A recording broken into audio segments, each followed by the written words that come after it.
Welcome to this Wyndemere Residential Health Services presentation of A Good Death. While death and dying can often be a difficult subject to comfortably talk about, hopefully this presentation will help to bring up the topics in a comfortable, engaging, and entertaining way. Aside from birth, dying is the only other experience we all share. So why is it so hard to talk about it? And why is it so important that we should? Deaths are nearly as unique as the lives that come before them, shaped by the combination of attitudes, physical conditions, medical treatments, and people involved. A good death can, and should, mean different things to different people. It means achieving an end that one wants, and that can really mean anything, from being in the intensive care unit, getting all sorts of life-sustaining therapies, to being at home, surrounded by family, getting hospice care. A recent study published in the American Journal of Geriatric Psychiatry, which gathered data from terminal patients, family members, and healthcare providers, aims to clarify what a good death looks like.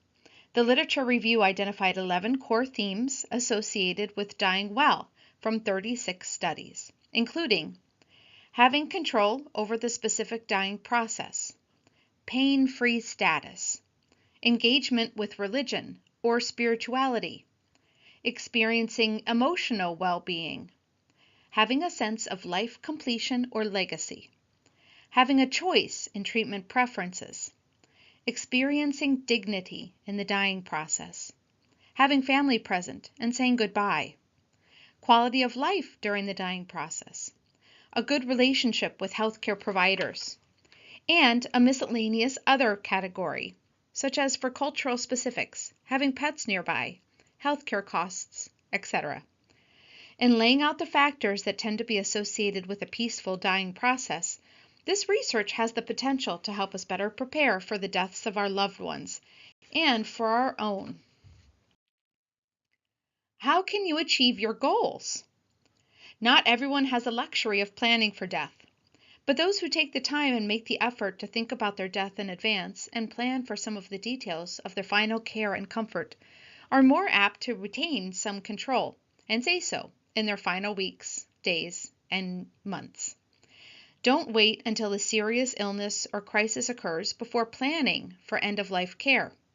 The best time to name a proxy and talk about your preferences is right now, whatever your stage of life. Think of it as part of your overall wellness program, just as important as preventative care, an exercise regime, and a good diet.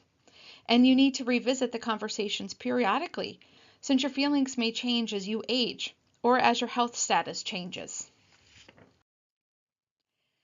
There is a growing movement in the world that addresses how we deal with death and dying called the Order of the Good Death, or Death Positive. The order is about making death a part of your life. That means committing to staring down your death fears, whether it be your own death, the death of those you love, the pain of dying, the afterlife or lack thereof, grief, bodily decomposition, or any of the above. Accepting that death itself is natural, but the death anxiety and terror of modern culture are not. Whether you have participated in the death positive movement for years or are just learning about it now for the first time, they offer you a way to boldly state your intentions and participation. These are the tenets of the death positive movement. I believe that by hiding death and dying behind closed doors, we do more harm than good to our society. I believe that the culture of silence around death should be broken through discussion, gatherings, art, innovation, and scholarship. I believe that talking about and engaging with my inevitable death is not morbid, but displays a natural curiosity about the human condition. I believe that the dead body is not dangerous, and that everyone should be empowered, should they wish to be involved in care for their own dead. I believe that the laws that govern death, dying, and end-of-life care should ensure that a person's wishes are honored, regardless of sexual, gender, racial, or religious identity. I believe that my death should be handled in a way that does not do great harm to the environment. I believe that my family and friends should know my end-of-life wishes, and that I should have the necessary paperwork to back up those wishes. I believe that my open, honest advocacy around death can make a difference and can change culture. Whether you officially join this group or not, you might choose to use their philosophies when planning and discussing your death preferences. The link to their website is listed at the end of this presentation. Communicating your wishes. Over the next few slides, you will learn about the importance of communicating your wishes and desires related to your end-of-life choices. Not only is it important to decide what choices you prefer, but it is equally important to communicate those choices. But sometimes it's hard to get the conversation started. Here are some things to consider. Communicating your wishes. What kind of medical care do you want if you were too ill or hurt to express your wishes? Advance directives are legal documents that allow you to spell out your decisions about end-of-life care ahead of time. They give you a way to tell your wishes to friends, family, and healthcare professionals, and to avoid confusion later on. A living will tells which treatments you want if you are dying or permanently unconscious. You can accept or refuse medical care. You might want to include instructions on the use of dialysis or breathing machines, if you want to be resuscitated, tube feeding, organ or tissue donation. A durable power of attorney for healthcare is a document that names your healthcare proxy. Your proxy is someone you trust to make health decisions for you if you are unable to do so. There are other types of advance directives, such as a POLST directive, a DNR, otherwise known as a Do Not Resuscitate order, and a 5 Wishes document. All these advance directives are slightly different and can be confusing to know which to use. We will be having a separate presentation about this specific topic in order to provide you comprehensive information to help you pick the best advance directive for you. Talking to your family. Communication is the single most important step in healthcare planning. Your family or power of attorney for healthcare will be called upon to speak or decide for you, so it is important to discuss your wishes in advance. No matter what your advance directive says, it may be difficult to fully understand your wishes. The more thoroughly you communicate, the easier it will be for everyone to honor and respect your wishes. Communicating will help you think about what you want. Others will ask you questions or tell you things that will make you think about your wishes in another way. Communicating will help your loved ones make difficult decisions with less pain, doubt, and anxiety. Communicating may save money. Sometimes families continue medical treatments long past the point where they are helpful simply because they are unsure of what their loved one would have wanted. This is emotionally and financially costly and unnecessary. Communicating may even bring your family closer together.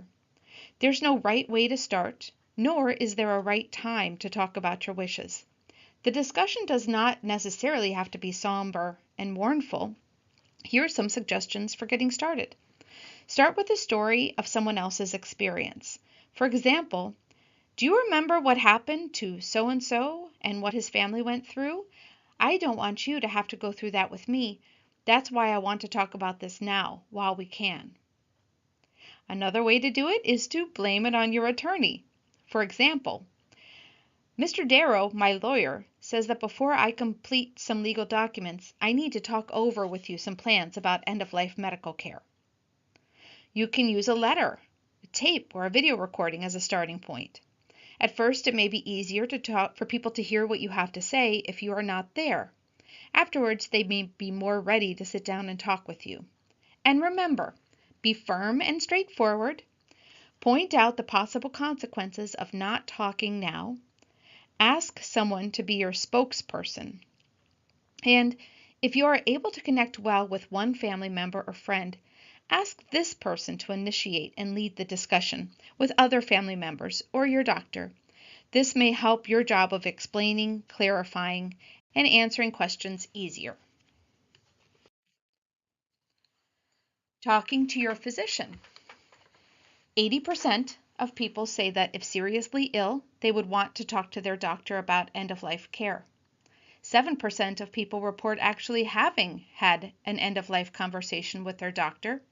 Only 25% of doctors knew that their patients had advance directives on file.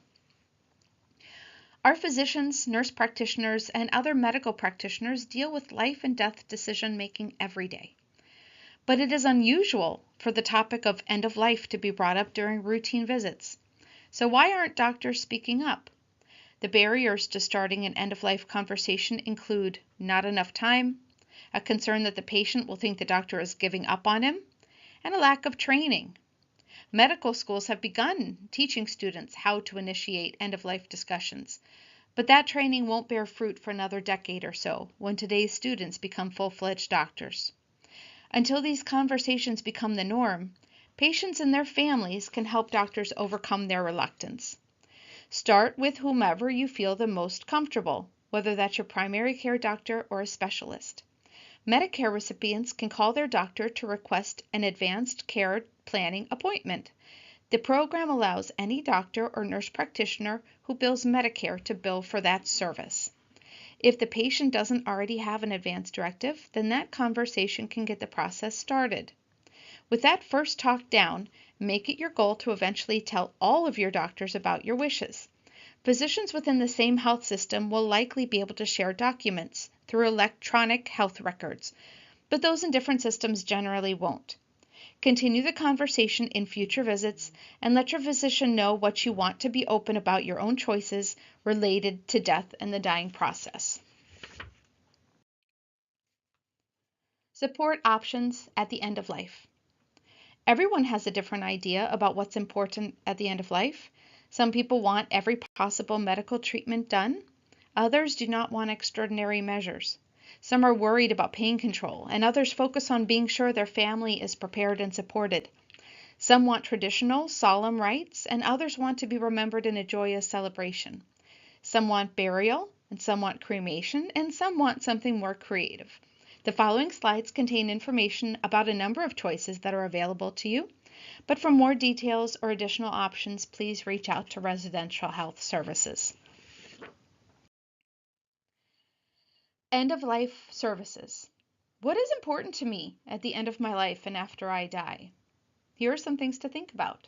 Being able to maintain as much of my normal life as possible. Support for my physical, emotional, social, and spiritual needs. To be as involved as I want in decisions about my care. Involvement of people important to me in decisions about my care. To be cared for and die where I would like to be. Access to the right services when I need them. The right people having access to my wishes at the right time. Support for my family, carers, and those important to me, not just at the end of life, but after my death. The right company can help aid in a good death. Although dying may be scary or sad or simply unfamiliar to those who are witnessing it, studies of terminally ill patients underscore one common desire: to be treated as live human beings until the moment they die. Most also say they don't want to be alone during their final days and moments. This means that caregivers should find out what kind of medical care the dying person wants administered or withheld, and be sure that the medical personnel on duty are fitting in skill and temperament. Before health care decisions around end-of-life care can be delineated, clinicians and patients must first recognize when life-limiting conditions such as heart failure, lung disease, or cancer are no longer responding to disease-modifying treatment. Then there should be a conversation between the patient and clinician about end-of-life care and the potential role of hospice. Care teams need to provide ongoing support to the patient and their loved ones throughout their final days, never abandoning the patient and respecting their choices. Hospice care. Hospice is typically for those with a prognosis of 6 months or less to live. Most of the care is done at home by a team of nurses, doctors, counselors, and others who work in a variety of healthcare fields. You will be asked about your expectations and desires. It's fairly common that people don't want to suffer physically with pain and nausea and swelling, so that will be addressed. The patient is allowed to direct as much of their perception of what a good death is and work with that. As a doctor trained to always fight illness, it's required a change of philosophy. Hospice teams work with doctors to help them get away from the treat at all costs approach. When a physician says, "I really don't have any more treatment for that disease that is effective or promising," hospice can say, "But we still have a treatment for you. It's going to be helping you through this process of dying, and hopefully it will be a good death and not spending your final days in an ICU or a hospital if that's what you would prefer not to do." Palliative care. Palliative care is specialized medical care for people with serious illness. This type of care is focused on providing relief from the symptoms and stress of serious illness.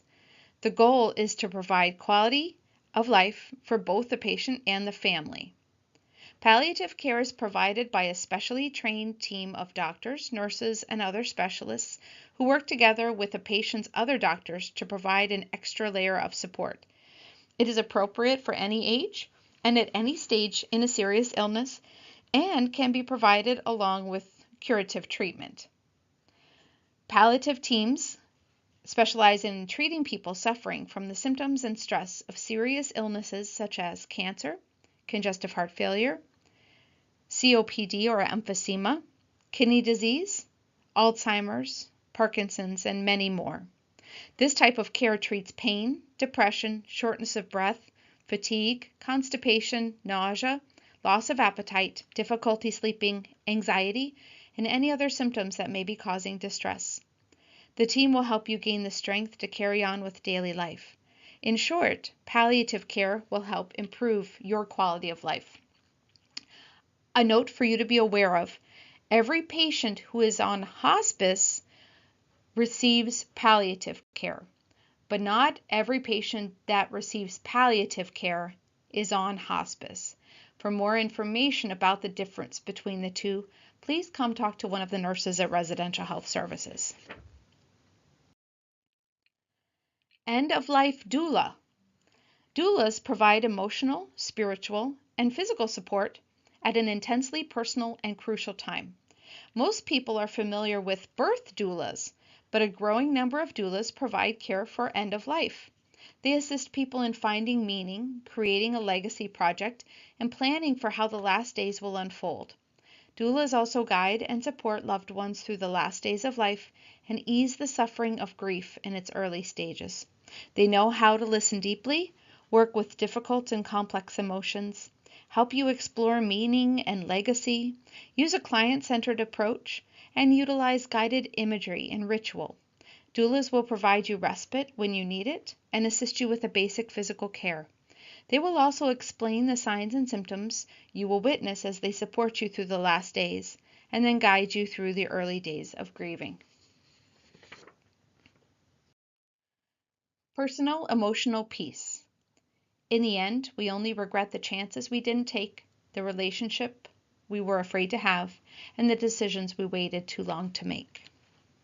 Along with the practical matters of having one's affairs in order, it's equally important to prepare for death emotionally, to spend time with loving people towards the end of life, and to have spiritual sustenance. People want to know that their life had purpose, that they made a difference, and that their lives mattered. Often quoted among hospice care providers and in the literature of death and dying are the tenets in The 4 Things That Matter Most by Ira Byock, a medical doctor who professes the need for a dying person to express 4 thoughts at the end of life. These tenets are: I love you, thank you, I forgive you, forgive me. There are many ways to receive this spiritual support, whether it is through your place of worship, counselor or social worker, life coach, or trusted friends and family. Hospice, palliative, and end-of-life doula services provide great spiritual support as well.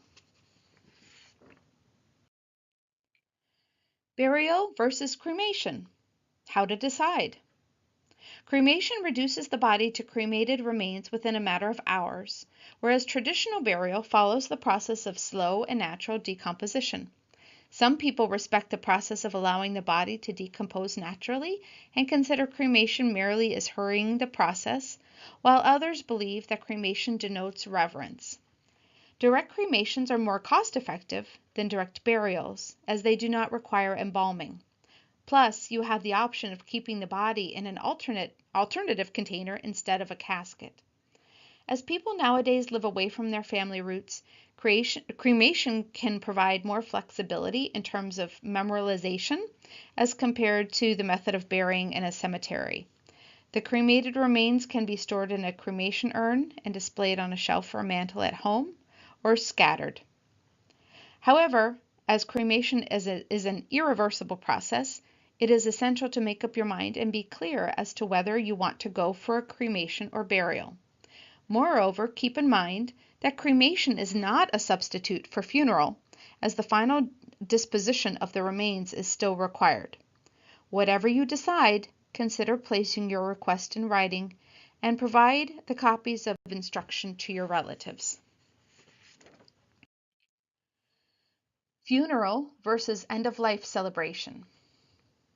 When a loved one passes away, there are different ways that friends and family can celebrate the life and death of the person they've lost. On the one hand, there is the traditional funeral, where loved ones gather to pay respects for the dead through a time-honored tradition. On the other hand is the increasingly popular celebration of life, where friends and family come together to share and remember the life of the deceased in a less formal and more positive way. Both ways bring loved ones together to share, celebrate, honor, and remember the deceased, and they both give loved ones the opportunity to grieve publicly and say goodbye. A funeral usually occurs a few days after death. The traditional funeral consists of a visitation that occurs the day or night before the service, the funeral service itself, and the graveside committal service. Funerals are often led by a religious leader and may include hymns, prayers, and scripture readings. They typically follow the same formal pattern, and most services use very familiar readings and speeches. Following the funeral service, there is often a funeral procession and graveside service, during which the casket and body are lowered into the final resting place. Because funerals are traditionally religious rites, they are most often held in churches or other places of worship, and the mood is usually somber, dignified, solemn, and focused on grieving. A celebration of life, however, is a much less formal event, in the sense that there are no traditional or typical procedures. For one thing, the celebration can occur at any time. It can be within a couple of days of death, or a week, month, or even years afterward. Celebrations of life are rarely religious events. There is no traditional service, and they are often guided by a celebrant, which can be a friend or family member, rather than a religious leader. The celebration often focuses on storytelling, remembrance, and honoring the life of one who's been lost. There's no right or wrong way to host a celebration of life, which often involves things like movies, music, slideshows, food, and toasts. With a celebration of life, the location is often dictated by the personality and wishes of the deceased. They can be held at a home, restaurant, bar, bowling alley, beach, park, or another favorite place of the deceased. And since a celebration of life is more focused on rejoicing, the mood is usually lighter, happier, and more joyous. More and more people are embracing unusual ideas for funerals. Unique, personalized touches can be a fitting way to say goodbye to someone special. Or you might be looking ahead at your own funeral. Communicating your funeral wishes to family members will help them when the time comes, as well as offering you a chance to decide how you wish to be remembered. Here are some unusual and thoughtful funeral ideas that may inspire you for your loved one's funeral or for your own. Hand out seed cards. Seed cards are a special way to remember the person who has passed away, especially if they were an avid gardener. The card can be personalized and contain seeds for guests to throw on their own to plant as a tribute. Common choices are forget-me-nots. Reuse funeral flowers. Some people choose to disassemble the arrangements and regroup them into posies. This can be given to guests as a way of saying thank you for their support. Another option is to make the flowers into jewelry. You could give these out to friends and family as gifts of remembrance and keep one for yourself. Choose a personalized casket. People are becoming increasingly creative with coffin and casket choices as a way of celebrating a person's life and their interests. Some coffin makers specialize in colorful and patterned coffins with a vast range of designs, from flowers, butterflies, and stars to music-themed designs, national flags, and animals. Some companies even allow you to custom design a coffin with a specific image. Another option is choosing a plain coffin and inviting close friends and family members to decorate it with drawings or messages for their loved ones. Some people find that being closely involved in such a way helps them understand the grief they are feeling and say goodbye to their loved one. Consider a glass keepsake. A recent innovation allows artisan glass blowers to incorporate small portions of ashes into their creations for an unusual and beautiful tribute. An increasing number of funeral directors are able to offer this service with a wide choice of colors and designs. Glass spheres are popular, as are glass pendants for keepsake necklaces. Personalizing the order of service. Order of service booklets are often handed out at funerals. Most commonly, they are quite plain, with perhaps one photograph on the front cover. However, these booklets are another opportunity to personalize the funeral. The cover could be a collage of many different photographs of the person who has passed away. You might even add captions to each photo to explain where and when it was taken. Not only will this look colorful, it will also serve as a unique keepsake for the mourners to take away. Organize a firework display. Some people are choosing to make funerals a celebration of life, including music, dancing, and even firework displays. To take it one step further, you can now also have cremation ashes put into fireworks for a truly dazzling and triumphant way to scatter ashes. While it's certainly not for everyone, this is a final farewell that no one will forget. Create a memory board. Use a freestanding notice board to create a collage of photographs to display at the funeral and wake. This creates a place for mourners to come together and share memories. Get creative with transport. Black motor hearses may be traditional, but you may feel that something a little bit more special than a standard funeral car is in order. Fortunately, funeral directors are starting to offer a wider range of transport options to match the personality of your loved one. Among the newer, more unusual types are the VW camper van hearse and the motorbike hearse. And don't be afraid to be colorful. It is becoming more and more common for people to request anything but black for a funeral, whether that's the dress code, hearse, or casket. Mourners can be asked to wear bright colors or an item of a particular favorite color. Alternatively, flowers in favorite colors can be displayed or distributed. Live well. We have all heard of bucket lists. In other words, what do you want to do before you die? I'm going to challenge you with thinking of things a little bit differently by pondering, what can you do now to live well before you die? Here are some ways you might achieve that inner peace. I want to live in the same manner that I am learning to live, with gratitude and a sense of wonder and awe. I want to live consciously and be ready to face illness and death. I want my inner peace to be reliable enough so that it supports me when I need it. I want to be humble enough to ask for help, and I want to love myself and my frailty and weakness. I want my cabinets to be tidy, and I want my paperwork to be in order. I want my friends and family to know exactly where they stand. I want the people I love to know that I love them. I want to know that I lived my life well. I want no regrets. I want only gratitude and a sense of job well done, a life well lived. I want to squeeze every last drop out of being alive, and I want the last drops to taste just as sweet as they do today. I want to make sure the directions about my details are clear and succinct, and I want to leave small gifts and tokens of love for my dearest friends. I want to play more and to travel to places I've always dreamed of visiting. I want to spend less time indoors and spend more time under trees and next to water. I want to spend more time getting to know me and less time worrying about what others think of me. I want to discover who I am in every circumstance and be able to softly assert myself instead of shouting from the rooftop or whispering from behind closed doors. I want to care less about others' opinions and interpretations and discover my own. I want to know the depth of my own kindness and compassion, and I want to be familiar with all my emotions and express myself maturely and responsibly. On the top of my list of learning to live is learning to love. I want to love well. You, me, us, God, humanity, and all creations. I want to die knowing that I loved well. And to do that, I have to live by loving well now. I believe I can die well if I apply myself and continue to live intentionally. I think maybe the best way to appreciate life is to live with the awareness of death. I don't dwell on my death, but I don't let it get more than an arm's length away. Death helps me stay awake.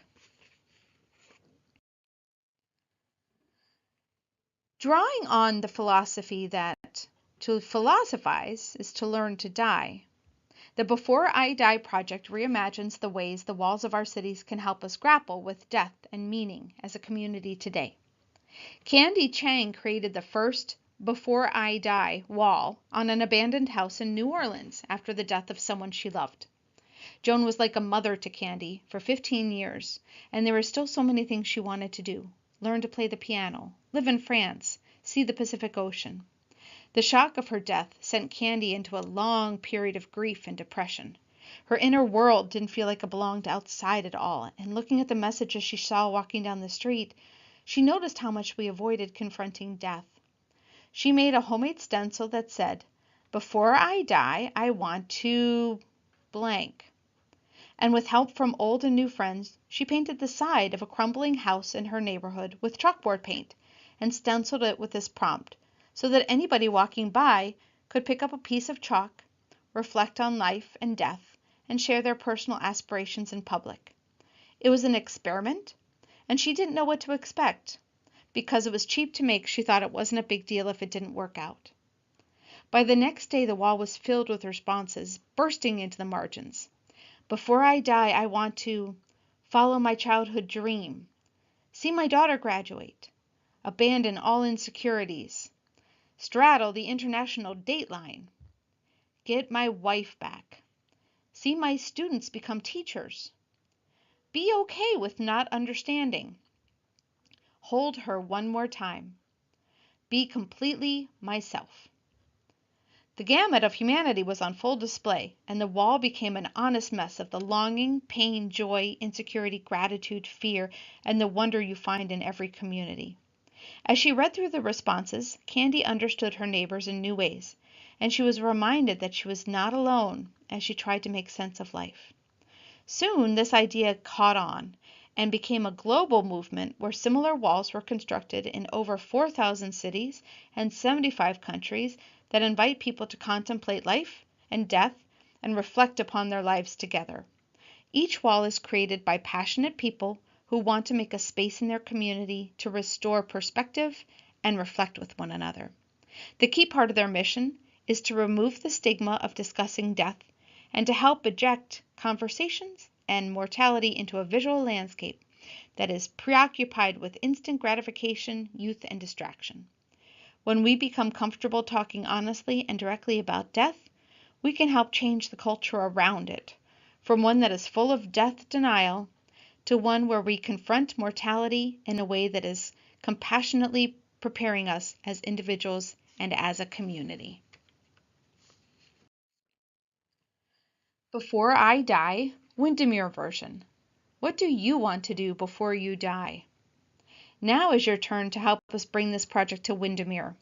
We ask you to write down the following words on a piece of paper. Before I die, I want to ... Think for a bit. Consider what is important for you to be sure you accomplish, or say, or express gratitude for, or do. Write it down and return your slip to Residential Health Services. We will be collecting all contributions and will construct a community bulletin board with your words. Are you outside the Wyndemere community? We want you to be part of our project too. Email your response to us and we will include it. Our email will be displayed at the end of this presentation.